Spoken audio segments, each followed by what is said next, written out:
മൂക്കിനുള്ളിലെ ദശമാറ്റാൻ ശസ്ത്രക്രിയ നടത്തിയപ്പോൾ യുവതിയുടെ വലത് കണ്ണിന്റെ കാഴ്ച നഷ്ടപ്പെട്ടതായി പരാതി. അഞ്ചരക്കണ്ടി കണ്ണൂർ മെഡിക്കൽ കോളേജിൽ നടത്തിയ ശസ്ത്രക്രിയക്കെതിരെയാണ് പരാതി. വലതു കണ്ണിന്റെ കാഴ്ച നഷ്ടപ്പെട്ടതായാണ് യുവതിയുടെ ബന്ധുക്കൾ കണ്ണൂരിൽ വാർത്താസമ്മേളനത്തിൽ ആരോപിച്ചത്.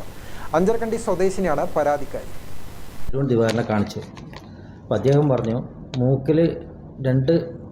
മൂക്കിലുണ്ടാകുന്ന ദശ വളർച്ച അത് ചെറിയൊരു ശസ്ത്രക്രിയയിലൂടെ എടുത്തു കളഞ്ഞാൽ മാത്രമേ അത് ശരിയാവുന്നുള്ള രീതിയിൽ നമ്മൾ പറഞ്ഞ് സംസാരിക്കുകയും അതിൻ്റെ അടിസ്ഥാനത്തിൽ നമ്മൾ അഞ്ചരക്കണ്ടി മെഡിക്കൽ കോളേജിൽ 7-ാം തീയതി 7-10 കാണിക്കാൻ വേണ്ടി പോയി.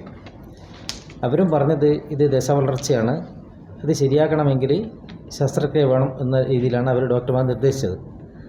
അവിടെ പ്രിയദർശിനി മേഡത്തിനെയാണ് കാണിച്ചത്. അവർ 23-10 അഡ്മിറ്റാകാൻ പറയുകയും 24-ാം തീയതി സർജറി ചെയ്ത് പുറത്തിറങ്ങിയ ഉടനെ ഡോക്ടർ നമ്മളെ സമീപിക്കുകയും നമ്മളോട് പറഞ്ഞു ഒരു കണ്ണിൻ്റെ കാഴ്ച നഷ്ടപ്പെടാൻ സാധ്യതയുണ്ട്, അതുകൊണ്ട് നിങ്ങൾ ജ്യോതിസിൽ പോകണം എന്ന് പറഞ്ഞ് ആംബുലൻസും അവിടെ തന്നെ ഏർപ്പാടാക്കി തന്നു. നമ്മൾ ഉടനെ പള്ളിക്കുന്ന് ജ്യോതിസിൽ പോയി. അവിടെ നിന്ന് പറഞ്ഞ് ശസ്ത്രക്രിയ ചെയ്യുമ്പോഴുണ്ടാകുന്ന ബ്ലോക്കാകാൻ സാധ്യതയുണ്ട്, അതുകൊണ്ട് ഹെപ്പാരൻ എന്ന മരുന്ന് ബ്ലോക്ക് അലിയിച്ച് കളയുന്ന മരുന്ന് സ്റ്റാർട്ട് ചെയ്യണം എന്ന് പറയുകയും ചെയ്തു. അപ്പോൾ അതിന് കാർഡിയോളജീൻ്റെ ഒപ്പീനിയൻ വേണം. നമ്മൾ ഉടനെ ശ്രീചന്ദ് പോയി അവിടെ നിന്ന് കാർഡിയോളജിനെ കാണിച്ചു. അപ്പോൾ 5 മണിക്കൂറിനുള്ളിൽ ഇത് സ്റ്റാർട്ട് ചെയ്യണം ഹെപ്പാരൻ.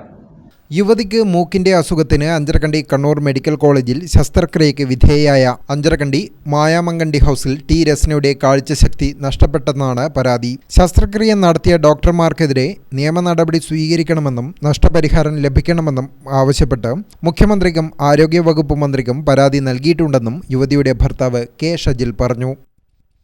നമ്മൾ എന്നിട്ട് അതിനുശേഷം ബോംബെയിലും അതേപോലെ തന്നെ ചെന്നൈയിലും എല്ലാം റിസൾട്ട് അയച്ചു കൊടുത്തെങ്കിലും അവർ എല്ലായിടത്തും ഒരേ മറുപടിയാണ് നമുക്ക് കിട്ടിയത്. നമ്മളുടനെ എന്നിട്ട് അഞ്ചരക്കണ്ടി മെഡിക്കൽ കോളേജിൽ ഈ PROവിനും ഡോക്ടർമാരെ സമീപിച്ച് നമ്മൾ കാര്യങ്ങൾ പറയാൻ പോയപ്പോൾ തന്നെ അവരുടെ ഭാഗത്തു നിന്ന് വളരെ ധിക്കാരപരമായ മറുപടിയാണ് നമുക്ക് ലഭിച്ചത്. നിങ്ങൾ പോയിട്ട് കേസ് കൊടുത്തോ, നഷ്ടപരിഹാരം വാങ്ങിക്കോ എന്നുള്ള രീതിയിലുള്ള സമീപനമാണ് നമുക്ക് കിട്ടിയത്. പിതാവ് രാജൻ, സഹോദരൻ Sreejith, Thalassery block panchayat member M Rameshan, CPM Anjarakandy area committee member Rajin K എന്നിവരും വാർത്താസമ്മേളനത്തിൽ പങ്കെടുത്തു. ഗ്രാമിക ന്യൂസ്, കണ്ണൂർ.